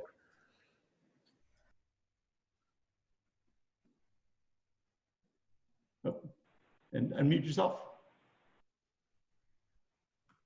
She's decentralized. Hello? Yeah, there you are. Yeah, your mic yes, is open. now. Hi, Yes. hello everyone. Hi. Hi, Ben. Good morning. Yes, well, good morning, good afternoon here from Barcelona. Yes, I do have a question as you know, about this blockchain technology. I mean, we all know that the regulations here in Europe are stringent in terms of, for instance, like the right to be forgotten and you know, the compliance with this specific technology with some rules under the GDPR. So how is this handled in Singapore, in Asia in general? We have very similar to GDPR kind of a model, but in Singapore especially, you know, the privacy law is very straightforward. You know, if you are collecting like sensitive data like medical data and so forth, you've got to be compliant. You know, so maybe the shorter answer to your question is that in Singapore and Asia, in terms of privacy rules, they are very much aligned with what you see in Europe. Mm-hmm. And I think in time to come as well, you know, we will also look at something more, a system that is collecting more data from all the different users, and like what we discussed with Marco just now, you know, all this data will be put on chain. You know, government or the relevant ministries or regulation bodies, they can only get access to certain data, not all the sensitive data. So so these are some of the things that some governments are planning to do. In fact, you know, they will be collecting data. They will have a different access point, but all these things will be decentralized. on the or at least on the ledger, where they have to they have their all this data protected in a certain manner, and they will need a different mechanism to unlock some of the more sensitive data. And again, I can't share too much in detail some of their plans, but Okay. this is definitely in the works. Definitely in the works. Bella, would you like to add a follow-up or comment? Yeah, well, I think, yes, thank you for the answer. The thing is, like, what will be interesting maybe is, because I see here the regulator is kind of like, what they did is like they give us the law, the GDPR, and obviously each company that it's using blockchain technology is kind of forced to, you know, to comply and to implement their projects in alignment with such law. It's not the other way around. And what I mean is, like, the regulator really didn't come up with a specific GDPR law for blockchain, right? So this is forcing companies really to implement any blockchain projects, you know, seeing if they can go ahead and comply with this law. Is this the same situation in Asia and Singapore? Like, our regulators kind of put in the law, and then the companies have to make it really hard to comply with it and find the way around to do it? Oh, then Like I the think other way around is like the regulator is like helping, being supportive, kind of like giving some laws that apply to this technology. I think it's, you know for GDPR or these privacy policies, they are not blockchain, not you know, they didn't create this purely for blockchain. So Okay. coming back to the general rule is that all these tech companies must comply to the privacy or, you know, the data protection and privacy law that is within the country. So it's not so much on blockchain, but all the companies that we know must comply to this privacy law. And again, I don't think this is something very difficult to do, you know, because by nature, all these companies must comply to the GDPR equivalent, you know, in their country. Mm-hmm. So again, the responsibility lies with both Okay. the government, the regulators, and also the companies, because the regulators need to regulate and make sure that these are all compliant, and the companies must make sure that they are compliant and also audited in some cases, depending on what kind of data they are trying to obtain. You know, whether it's very personal ones like medical records, or you know, they are just, you know, talking about just pure names, addresses, and so forth. So there are different levels of data and how they manage it. Okay. Yeah. Good. Thanks, Bill. So we're kind of towards the end here, but Tim Lewis, famous Tim Lewis, is going to be joining us in a second. So we're going to give him a moment to log in because he wants to meet you, Andy. Diogo, if you're there, you and I just talked on LinkedIn. You're welcome to. It's going to have to be a little bit quick because Tim's jumping on, but you're welcome to unmute yourself and say hi to Andy and ask a question or comment. If you're everybody. Hey, hi. Hey. Hey, and are you in Portugal right now, Diogo? Yeah, I'm currently staying here during this COVID thing. I'm from crypto.com, and the headquarters are in Hong Kong. Right now I'm staying here, and this is how we do our meetings and everything. All the centralized. I don't know if you caught it, but Sanders, and my co-host, co-organizer, is in Portugal right now as well. Oh yeah. So Sanders away from Portugal. So and where are you staying, Sanders? I'm sorry, say again? We miss you. So I was just asking, where's Sanders staying? I'm close by Faro, Diego. Ah, okay. In the south of Portugal. And where are you? Lisbon. Oh, you're in Lisbon. Okay, beautiful city. Nice. Loving the show. All right, Diogo, so please say hi to Andy and ask a question just so I can get you in before Tim joins in. So I really, at the moment, in terms of compliance, there's not much I can add. what I would like to ask maybe is, what do you think about Russia going into use waves for a loan platform, even though banks don't have full don't have full authorization to go in and do that in a decentralized manner? Well, I would not comment too deeply on that, you know. But what I do see is that it is good to see that efforts are put in. I have yet to see the outcome, you know. So I do hope to see more of the outcome right now, instead of jumping the gun to make the comment. But it's still good effort, you know, in a particular manner from a crypto or blockchain standpoint. I think it's still something good. Yeah. Well, Tim popped on, and then he popped off. So oh, there he is. All right, you're good. Thank you. Hopefully, I'm saying your name correctly. Thank you for the question and for joining in. Tim, we're gonna. I can't say we saved the best for last, because I don't want to hurt anyone else's feelings. But we saved a really good one for last. You saved someone for last. Yeah. I'm glad. Good. You know, I wanted to pop on and pay my respects to Andy.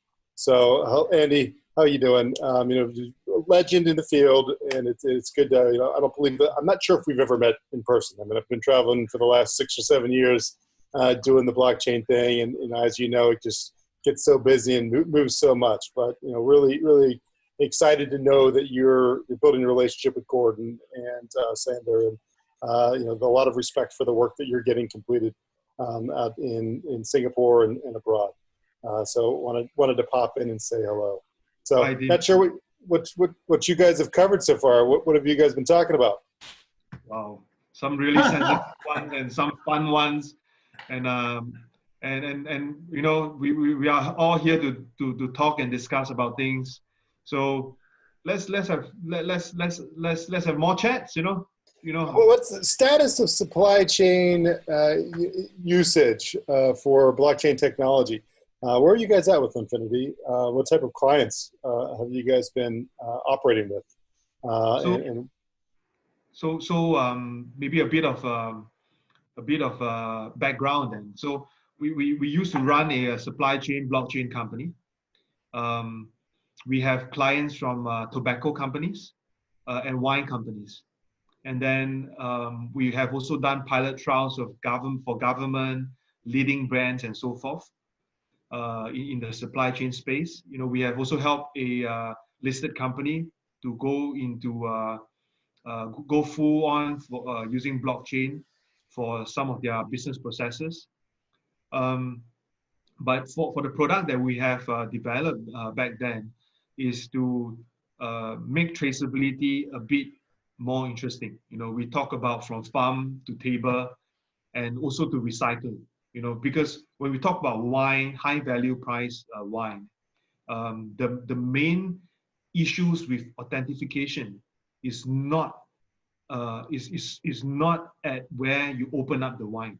You know, it's not how they mimic how the taste of the red wine or the white wine, how it is, but the real fake bad actors, what they do is that they recycle the bottles. You know, so when we talk about traceability and so forth, we talk about tracing the bottles as well. You know, so that it will be a full tracing ability. And if you look at the different sums in terms of the cost, the expenses, and so forth, the hardest to make is actually the bottle for some of these wine or the packaging is something that is more expensive.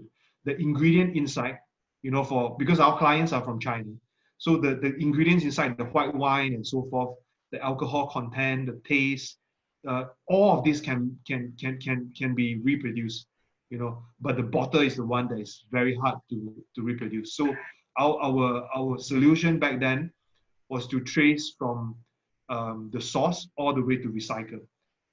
Back to the current times, you know, where I give very practical adoption strategies, you know, towards government and towards some of these companies, you know, whether it's a bottle of mineral water or to a bottle of high-end champagne, the logic is always the same, you know, as long as you think that there's a value for blockchain for your product, you know, whether it's a $1 mineral water that is from Cambodia, maybe, you know, they want to prove that this is where the water is from, this is the country of origin, because they're proud of where the water source is, to a bottle of wine that is $5,000. You know, we give them very practical adoption methods to make sure that in every different aspects of their supply chain infrastructure and model, blockchain technology can be adopted in the simplest manner. So this is at least for my own opinion, and always the kind of strategies to make it very simple. You know, because it's already a very tough job for traditional companies to transit themselves to use blockchain. You know, so I tend to make it very simple, and in fact, it is almost seamless. You can't feel it, you know, that the blockchain exists in their current supply chain space, you know, because it is embedded into part of their system already, you know, part of their process as well. You know, sometimes we tell some of our clients, you know, who did a supply chain pilot trial with us on Kobe beef, you know, we actually use traditional IoT devices, you know, to capture the whole marble, you know, the whole fingerprint, you know, or the whole grain, you know, that you see on the piece of meat, you know, as a form of identification. You know, some people think that Andy is crazy, right? But wait, Andy, that's awesome. You're kind of using the marbling as its own QR code. You're right. I mean, it's not a QR code, but it's a way. By analogy, it's correct.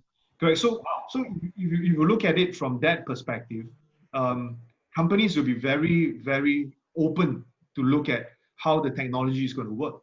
You know, people will not think that Impossible Burger is just crap. You know, but to me, is as long as you can tell people that, you know, where this is made, how this is made, you know, you give them the right kind of detail, people will be able to adopt that kind of food. And to be real honest, you know, in years to come, the food supply will be very scarce. You know, you will be looking at DNA modified chicken meat or cow meat, you know, from a very small piece, you grow into a very big piece, you know, or you eat crickets and things like that. People want a form of security. So the food security plus blockchain technology in the current supply chain system is really going to help, because you give the extra assurance that supply chain, things in the supply chain are all well documented. Again, it has to be well documented, because shit in, shit out, man. Because if you put in bad data, you get in the bad kind of outcome. So again, the whole mechanism, the whole consensus mechanism got to be in place, and it got to be sound in order for this whole perfect scenario to work. I hope I didn't say too much, man. No, you know, it's funny. It's definitely one of the areas in which the technology lends its space to weeding out bad actors along the supply chain. Wherever they are. It's interesting that you found that most of the bad actors from the wine came after the bottle had been opened. And I understand the wine industry, the high-end wine industry, it's just fraught with fraud. So that was an interesting attack method on it. If you were at all still operating in that particular business, there is I'm living here in Berlin now myself. I'm working on development of DAO systems. So I'm working on different legal frameworks and technical frameworks for DAOs. But I happen to have a great connection that runs an incubator for Metro groceries, which is one of the larger groceries here. So, you know, we had been talking about that recently, Andy. So if that's still an interest in you, you know, I'd love to connect you guys. And I know that they're looking to incubate some people that are doing something similar. I think they're the largest retailer of wine in, might be all of Europe. It's definitely all of Germany, but might be all of Europe, and they've been barking down that tree. So, no, you've been doing good work, man. Thanks for coming on. Just wanted to say hello. Hey, Tim, thanks, Tim.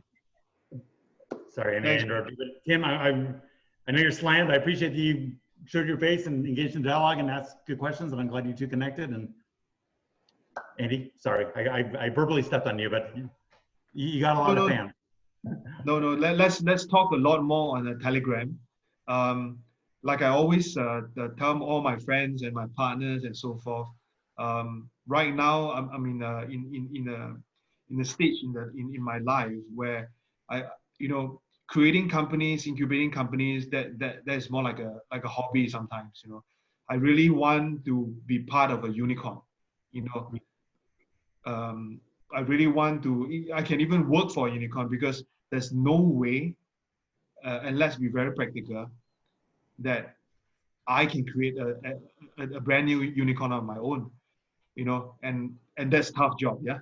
So I really love to talk to more people, or maybe you can all come together to create a new unicorn, or I can work for another unicorn, is also fine, because to me, that is going to keep me going, because that to me is a form of innovation, and that is also a better use of my time and expertise, because I can always make good revenue or outcome, with the investments that I have, with the companies that I have, but that is already not something that can keep me going. Sander will know this very well, because there's no challenge anymore. Sometimes some people tell me, "Do you want to do some shit coin?" What a life! No way I would do it, man, because it's too simple to be manipulative. Yeah. Too simple to tell people that this project is damn good. All right, because in the earlier conversation, Timothy will not know this, but we have a full ecosystem, from a marketing company to a liquidity company, to help people build the trust, to help to build the project, and so forth and so on. To me now, all these things become a very simple task. So being a unicorn is very different. It's not just about making money. It's about making a hell lot of difference in that industry. So that also one of the reasons why, I don't mind working for somebody, because I want my time to be well spent. They may be paying me peanuts, man, but I'm okay. I'm happy with the peanuts. But I just want to make the unicorn happen and grow even bigger, during my lifetime. So that's something that I love to share. I think that's the best way to possibly end this show, because I want to go out there and kick ass right now based on what you said.